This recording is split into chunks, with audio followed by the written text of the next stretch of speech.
मैं आपका स्वागत करता हूं हमारे YouTube channel perfect place for education point में। तो कल हमने पढ़ा था शब्द रचना और आज भी हम शब्द रचना पढ़ेंगे, लेकिन कल हमने पढ़ा था रचना के आधार पर।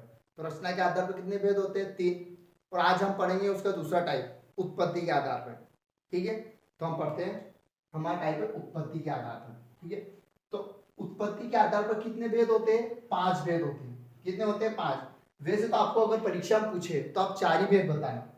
कितने भेद बताना? 4 ही भेद होते हैं, लेकिन मतलब ये 5वां है संकर शब्द, ये अधिकतर पूछा नहीं जाता है, लेकिन आप अगर पूछे तो आप 4 ही बताना। ठीक है, तो हम पढ़ते हैं।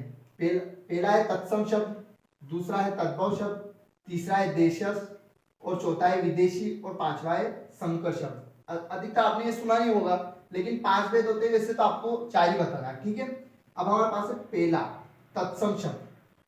हम पढ़ते हैं तत्सम शब्द तत् और सम 2 शब्दों से मिलकर बना है। मतलब क्या?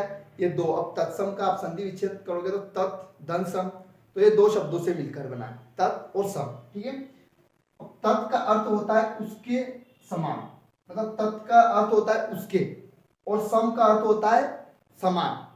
तो दोनों क्या बन गया? उसके समान, अर्थात उसके समान। अर्थात हिंदी के जो शब्द संस्कृत से निकल करके हिंदी में भी संस्कृत के समान ही बने रहते हैं, ऐसे शब्दों को तत्सम शब्द कहते हैं।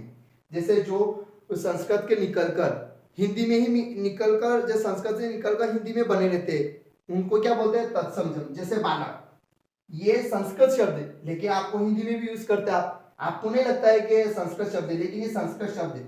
जैसे पुस्तक, राज, प्रजा, माता, पिता आदि, ये सभी क्या है? तत्सम शब्द है, जो संस्कृत से निकलकर बने। ठीक है, तो हम अगला पढ़ेंगे अब तद्भव शब्द। तो हमें दूसरे नंबर पे दे रखा है तद्भव शब्द। पहले नंबर पे क्या था? तत्सम, अब दूसरे पे दे रखा है तद्भव शब्द। अब हम पढ़ते हैं हिंदी में तत् धन भव अर्थात इस प्रकार से हो गया है। अर्थात हिंदी के जो शब्द संस्कृत से निकलकर के बाद में अपना रूप बदल दिए, मतलब जो संस्कृत के निकलकर वो अपना रूप बदल दिए, उनको क्या बोलते हैं? तद्भव। ऐसे शब्दों को तद्भव शब्द कहा जाता है। जैसा सिर, पैर, कान, नाक, गाय, बैल। अब मैं बताता हूं कान। जैसे कान को संस्कृत में क्या कहते हैं? कर्ण। तो ये पहले क्या बोलते थे हम इसे? कर्ण। अब ये बदलकर क्या बन गए? कान। अब ये बदलकर क्या बन गए? कान। ठीक है, जैसे गाय, गाय को पहले गो कहते थे, तो अब इसको गाय बोल गए। मतलब संस्कृत से निकलकर वो क्या बन गए? हिंदी में बदल गए वो। जैसे गाय, बैल, पहले इनको अलग कहा जाता था। ठीक है, तो ये है। अब अगला है देशज शब्द। क्या है? देशज।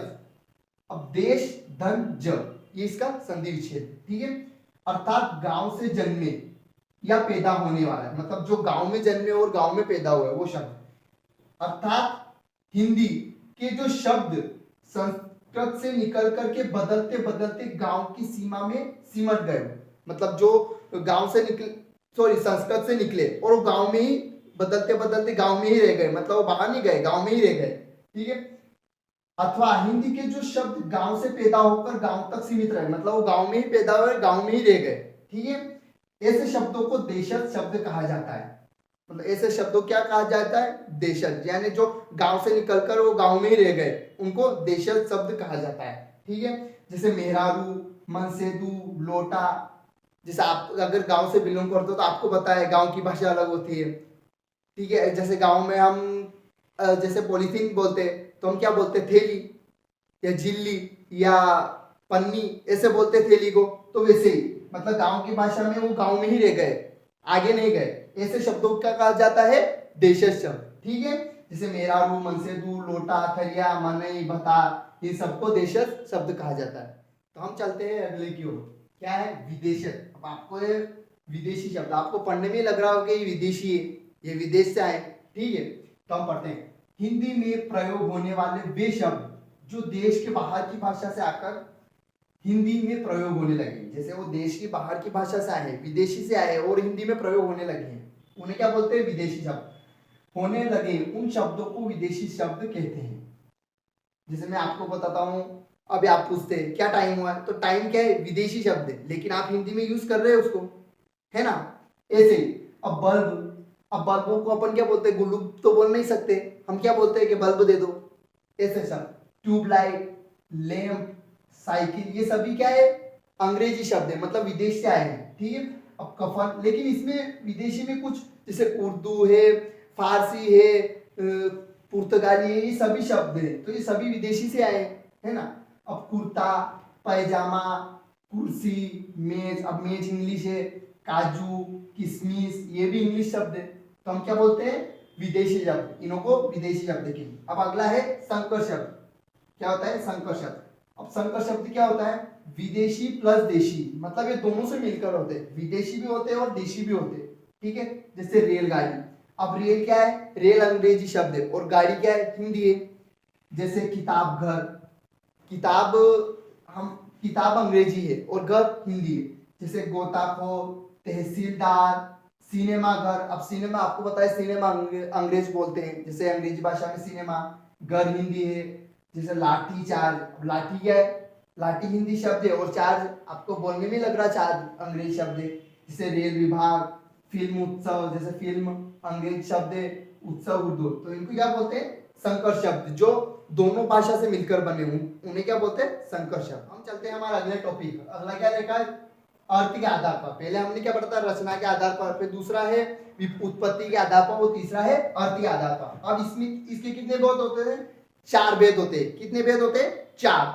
जैसे पहला है पर्यायवाची शब्द, और दूसरा है विलोम शब्द, तीसरा समुच्चायित शब्द, और चौथा है अनेकार्थी शब्द, ठीक है।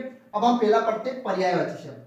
अब पर्यायवाची शब्द आपको पता है, मतलब एक ही शब्द के अनेक शब्द, ठीक है। जैसे सूर्य, रवि, भानु, प्रभाकर, दिवाकर, भास्कर, ये सभी। और अगला है विलोम शब्द। विलोम शब्द को विपरीत शब्द भी बोलते हैं। अगर आप परीक्षा में आ जाए कि विपरीत शब्द, तो इसको विलोम शब्द को विपरीत शब्द बोलते हैं। जैसे दिन रात, अपना पराया। अब मैं क्या है इसमें अलग, ये जैसे टॉपिक है ना, इसका अलग वीडियो बनाकर भी लाऊंगा। जैसे देशज शब्द का अलग टॉपिक, ऐसे इनके अलग अलग वीडियो बनाकर लाऊंगा, ठीक है। अब हमारा तीसरा है समुच्चारित शब्द। समुच्चारित जिनका उच्चारण एक जैसा हो, मतलब उच्चारण एक जैसा हो, बोलने में एक जैसे ही हो, लेकिन अर्थ अलग अलग हो। जैसे अंश, अब अंश का मतलब होता है भाग।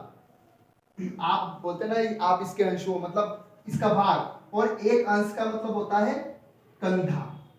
क्या होता है? एक अंश का मतलब होता है भाग और एक अंश का मतलब होता है कंधा। अब दोनों बोलने में तो एक जैसे ही लग रहे हैं, लेकिन इनका अर्थ अलग अलग है। अब अगला है अनेकार्थी शब्द। क्या है? अनेकार्थी, एक ही शब्द के अनेक अर्थ हो, मतलब एक शब्द हो लेकिन उसके अर्थ अनेक हो, उनको क्या बोलते हैं? अनेकार्थी शब्द। जैसे द्विज, अब द्विज को, पक्षी को द्विज भी बोलते हैं, दांत को भी द्विज बोलते हैं, अंडज को भी, प्राणी, ब्राह्मण, इन सभी को क्या बोलते हैं? द्विज। अब आप द्विज बोलेंगे तो आप इन सभी का अर्थ एक ही होता है, द्विज, है ना। तो दोस्तों हमारा आज का सेशन यही समाप्त होता है। और ऐसे ही हमारे वीडियो को पाने के लिए या देखने के लिए हमें लाइक करें, शेयर करें और सब्सक्राइब करना ना भूलें, ठीक है।